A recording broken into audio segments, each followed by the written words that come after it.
This is the Sunday Business Page with Jon Delano. Good morning, I'm Jon Delano. Welcome to another edition of the Sunday Business Page. And our very special guest this morning is Shawn MacIntyre, who is the operations manager of an organization that many of you may not have heard of. It's called the Braddock Battlefield History Center. Shawn, welcome to the show. Good to have you with us. Good to be on, Jon. Thank you. So tell us exactly, what is Braddock's Battlefield History Center? So Braddock's Battlefield History Center actually sits on the site where the Battle of the Monongahela began. So this was General Braddock had come all the way from Virginia and was planning to attack on July 10th, was planning to attack Fort Duquesne and lay siege to it to remove the French from what was prior to that a British post. So his plan was to begin his siege the day after this battle happens. This battle happens right where I'm sitting right now on July 9th, 1755. It is a huge loss for the British Army. They lose close to 900 soldiers here between killed and wounded. 60% of their officers here, and it is a very much a Native American and French victory, but primarily a Native American victory. And it was in what is now North Braddock? Yes, it was kind of divided between what is Braddock and North Braddock. Right at the end of our property is Braddock Borough, and I'm in North Braddock Borough, but it was Braddock Fields Township much later on, and then it became all the separate boroughs. Well, I'm such a history lover that I enjoy knowing about this. This is all part of the French and Indian War before the American Revolution.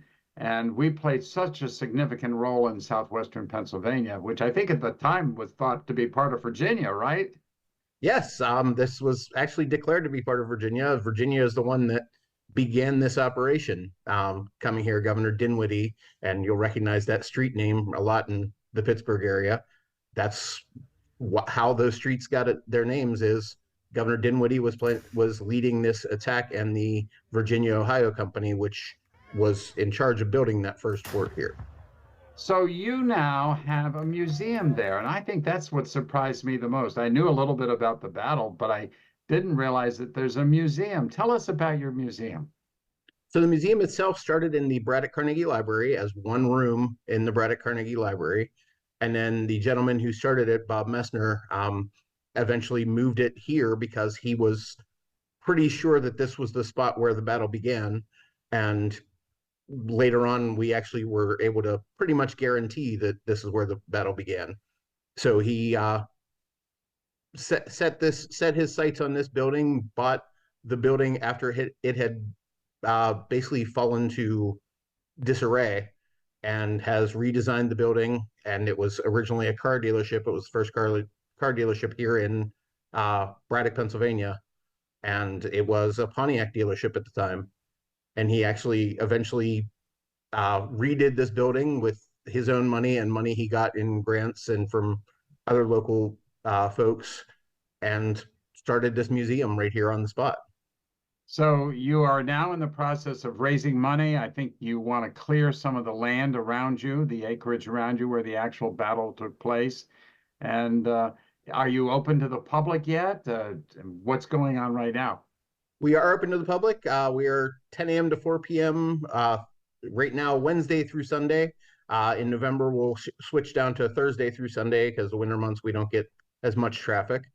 But we are still open to the public, and we hope to remain open to the public even when we start remodeling our building. We have 3.5 acres behind us, and the rest of this building we plan to move into. Right now, we loan space to the Braddock Carnegie Library for their children's and their arts programs. And finally, we only have a couple seconds left. Was George Washington involved in this particular enterprise? He was. George Washington was here as the aide-de-camp. So essentially the guy who makes sure that the general looks good in the morning. That was his job, is to keep the general's uniforms clean and take notes for the general and pass them on to other officers. Another link to history, a young George Washington there at the Braddock's Battlefield History Center. Thank you so much, Shawn, for being with us today. I really appreciate it. Thanks for having me, Jon. I appreciate it. And thank you for watching this edition of the Sunday Business Page. Have a great Sunday, everybody.